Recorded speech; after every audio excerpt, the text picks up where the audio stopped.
et le squat assis où à peine le chien pose ses fesses au sol, hop, le chien se relève. Mais quand vous arrêtez, on demande à son chien de s'asseoir et de rester assis. Mais le but est d'avoir un chien qui vous obéit et que vous puissiez profiter de la vie et que vous soyez libre de faire ce que vous voulez avec votre chien. Je recommande Educ Dog Life à tous ceux qui ne savent pas comment faire avec leur chien.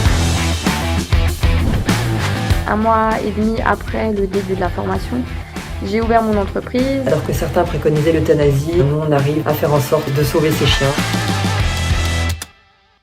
Mais le but est d'avoir un chien qui vous obéit et que vous puissiez profiter de la vie et que vous soyez libre de faire ce que vous voulez avec votre chien.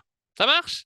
Donc, important, il y a 6 ordres qui vont vous changer la vie et qui vont aussi changer la vie de votre chien. Puisque quand on a un chien qui n'est pas éduqué, on n'oublie pas, c'est de la douleur, c'est de la souffrance. Et ces 6 ordres vont vous permettre d'avoir plus de joie, plus de bonheur et plus de liberté avec votre chien. Donc on y va, on commence par le premier des ordres de base. Je vais vous enseigner pourquoi est-ce que ces ordres sont si importants. Tout le monde dit oui, il faut apprendre le assis à un chien. T'es bien gentil, mais pourquoi? Ah ben, je ne sais pas. Merci, ça signifie quelque chose. On y va, on commence par le premier ordre de base, c'est le assis.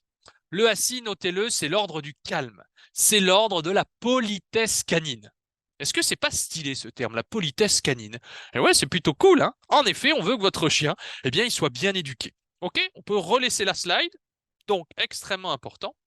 Cet ordre, eh bien, il va apprendre à votre chien plein de choses. Ça va lui apprendre à se canaliser, ça va lui apprendre aussi les autocontrôles quand on les fait correctement. Mais attention, il y a une différence entre un assis et, mon cher QQ, bien. Et ce que je vois beaucoup, QQ assis et le squat assis où à peine le chien pose ses fesses au sol, hop, le chien se relève. D'accord? À l'inverse, vous l'avez vu, pourquoi j'ai un chien calme? Parce que quand je lui demande un ordre, il y a une différence entre demander à son chien de s'asseoir et lui demander de rester assis. Est-ce que vous voyez la différence? Et regardez, est-ce que depuis tout à l'heure, j'ai dit assis 20 fois? Est-ce que j'ai dit pas bouger, pas bouger, pas bouger? Non, on veut que le chien verrouille la position. Notez-le, c'est une position verrouillée. D'accord? Donc, quoi faire? Bah, c'est la même chose. Si mon cher rescue se relève, je vais avancer vers lui. Je vais, par exemple, lui demander de s'asseoir, tout simplement. Et vous avez vu, est-ce que j'ai parlé? Oui ou non? Non. Pourquoi? Parce que les chiens comprennent les actions. Allez, l'équipe, on reprend. Les chiens comprennent les actions. D'accord? Donc, j'agis. Pas je parle.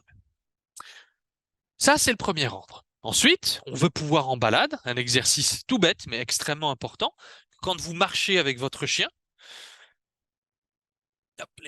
vous vous baladez. La marche, bah, votre chien vous suit. Et quand vous vous arrêtez, mon cher QQ, tu es à droite, eh bien, quand vous vous arrêtez, on veut qu'à terme, votre chien s'assoie automatiquement. Pourquoi? Bah, en général, quand vous arrêtez, vous cherchez vos clés, vous êtes au téléphone, vous parlez avec le voisin ou avec quelqu'un.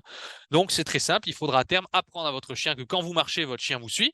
Mais quand vous vous arrêtez, on demande à son chien de s'asseoir et de rester assis. Est-ce que ce serait pas cool, eh bien, que vous puissiez avoir un toutou comme ça?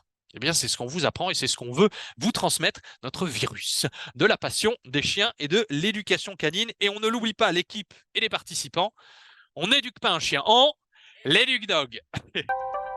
On n'éduque pas un chien, on l'éduque dog.